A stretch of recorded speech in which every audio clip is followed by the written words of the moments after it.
1893 September 11 இடம் அமெரிக்காவின் Chicago மாநிலம்.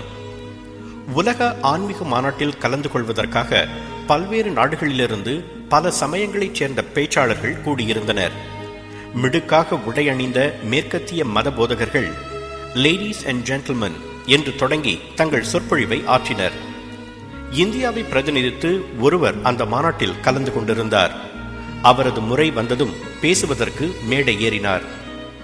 தனக்கு முன் பேசியவர்களைப் போல் மிடுக்கான கோட் சூட் உடையில் அல்லாமல் காவி உடையும் தலைப்பாகையும் அணிந்திருந்த அவரை பார்த்தவுடன் அரங்கத்தில் லேசான சலசலப்பும் சிரிப்பும் பரவியது.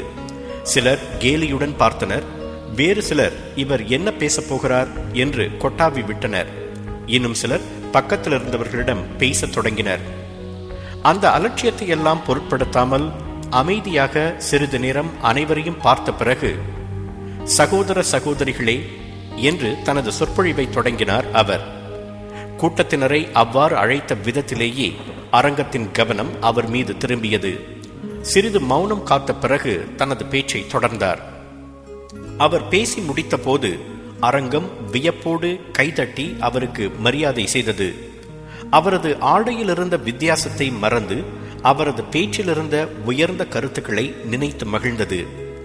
இந்தியா, இந்து மதம் ஆகியவை பற்றிய விழிப்புணர்வை ஏற்படுத்தும் கருத்துக்களை அந்த அந்நிய மேடையில் அழகாக முழங்கி மேற்கத்திய உலகின் மரியாதையை பெற்ற அந்த வரலாற்று நாயகர்தான் சுவாமி விவேகானந்தர்.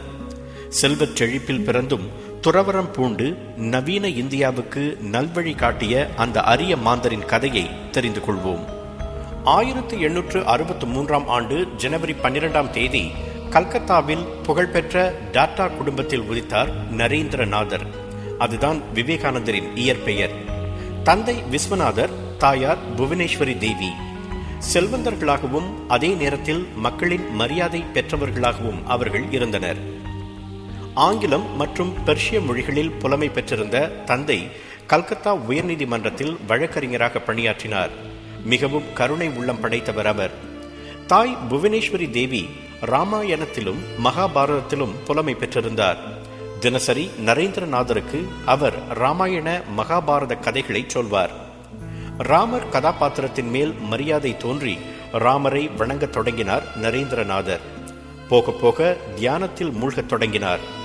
சில நேரங்களில் உறவினர்கள் அவரது உடலை குலுக்கி அவரை சுய நினைவுக்கு கொண்டு வர வேண்டியிருந்தது. சிறு வயதிலிருந்தே எல்லாவற்றையும் ஆராய்ந்து அறியும் குணம் அவருக்கு இருந்தது. பின்னாளில் அவர் ராமகிருஷ்ண பரமஹம்சரிடம் சீடராகச் சேர்ந்தார். மற்ற சீடர்களிலிருந்து வேறுபட்டு விவேகம் மிக்கவராக திகழ்ந்ததால் நரேந்திரநாதருக்கு விவேகானந்தர் என்ற பெயரை சூட்டினார் ராமகிருஷ்ண பரமஹம்சர். அன்றிலிருந்து அந்த பெயரிலேயே அவர் அழைக்கப்பட்டார். யோகாசனத்தை முழுமையாக கற்று வேதாந்தங்களை கற்பிக்க தொடங்கினார் விவேகானந்தர். காசி, லக்னோ, ஆக்ரா, பிருந்தாவனம், ரிஷிகேஷ் என இந்தியாவின் எல்லா பகுதிகளுக்கும் யாத்திரை மேற்கொண்டார். சுமார் 14 ஆண்டுகள் பசி கொடுமையை உணர்ந்து அடுத்த வேளை என்ன சாப்பிடுவது, எங்கு உறங்குவது என்று தெரியாமல் கடுமையான துறவு வாழ்க்கை மேற்கொண்டார். அவர் ராமேஸ்வரத்திற்கு யாத்திரை மேற்கொண்ட போது ராமநாதபுரத்தின் மன்னராக இருந்த பாஸ்கர சேதுபதியை சந்திக்கும் வாய்ப்பு கிடைத்தது.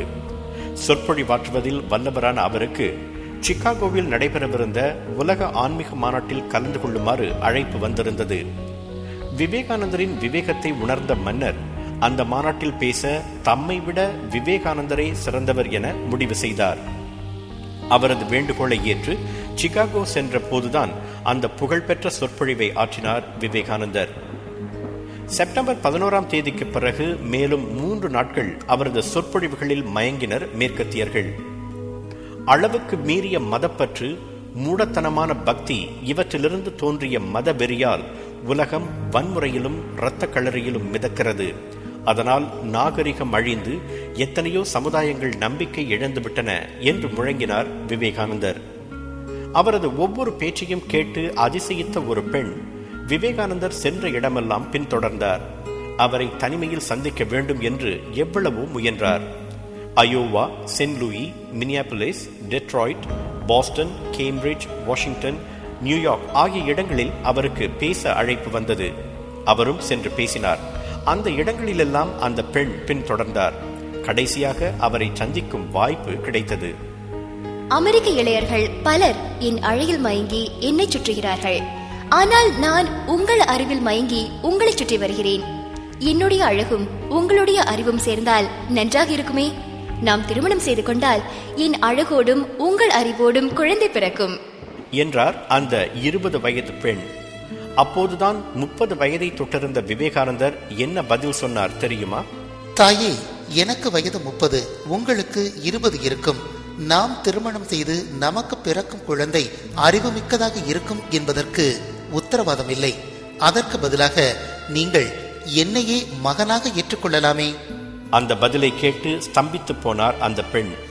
அப்படி காண்கின்ற பெண்களை எல்லாம் தாயாக கருதியவர் விவேகானந்தர். சிகாகோ சொற்பொழிவுகளை முடித்துக் கொண்டு உலகின் பல்வேறு பகுதிகளுக்கும் சென்றுவிட்டு 1897 ஆண்டு ராமேஸ்வரம் திரும்பினார் விவேகானந்தர். உலகம் முழுவதும் இந்தியாவின் சிறப்பையும் இந்து மதத்தின் கூறுகளையும் முழங்கி வந்த விவேகானந்தர் 1902 ஆண்டு ஜூலை 4 தமது 39வது வயதில் காலமானார். கன்னியாகுமரியில் விவேகானந்தர் தியானம் செய்த இடம் விவேகானந்தர் பாறை என்று அழைக்கப்படுகிறது. கிழக்கத்திய மேற்கத்திய கலாச்சாரங்களை பற்றிய ஆழமான அறிவு, ஆன்மீக ஞானம், பேச்சாற்றல் இவைதான் விவேகானந்தரின் அடையாளங்கள். இந்தியாவில் மட்டுமல்ல, மேற்கிலும் நிலவிய வறுமையை கண்டு மனம் பதைத்தவர் அவர். இந்தியாவின் சிறப்பு, மூடத்தனத்தின் ஒழிப்பு, பகுத்தறிவின் முக்கியத்துவம், கல்வியின் அவசியம், ஏழ்மையின் கொடுமை என பல்வேறு பொருள் பற்றி எண்ணிலடங்கா சொற்பொழிவுகளை அவர் நிகழ்த்தியிருக்கிறார். 1897 ஆண்டில் ராமகிருஷ்ண மிஷன் என்ற அமைப்பையும் அவர் உருவாக்கினார். எந்தவிதமான பிரச்சனைகளையும் சந்திக்கும் வலிமை உங்களுக்கு உண்டா? உங்கள் அன்புக்குரியவர்கள் எதிர்த்தாலும் உங்கள் இலக்குகளை அடையும் விடாமுயற்சி உண்டா? தன்னம்பிக்கை இருந்தால்தான் நீங்கள் சுதந்திரமாக இருக்க முடியும். உடலை திடமாக வைத்திருக்க வேண்டும். அதோடு கற்பதன் மூலமும் தியானத்தின் மூலமும் நீங்கள் வெற்றியடையலாம் என்கிறார் விவேகானந்தர். 39 ஆண்டுகளை வாழ்ந்தாலும் அவர் ஓர் உதாரண வாழ்க்கை வாழ்ந்துவிட்டு போயிருக்கிறார். அவர் கூறியது போல் மனவலிமை, உடல் வலிமை, விடாமுயற்சி, தன்னம்பிக்கை, தொடர்கல்வி ஆகியவற்றை நாம் கடைபிடித்தால் நமக்கு நிச்சயம் அந்த வானம் வசப்படும்.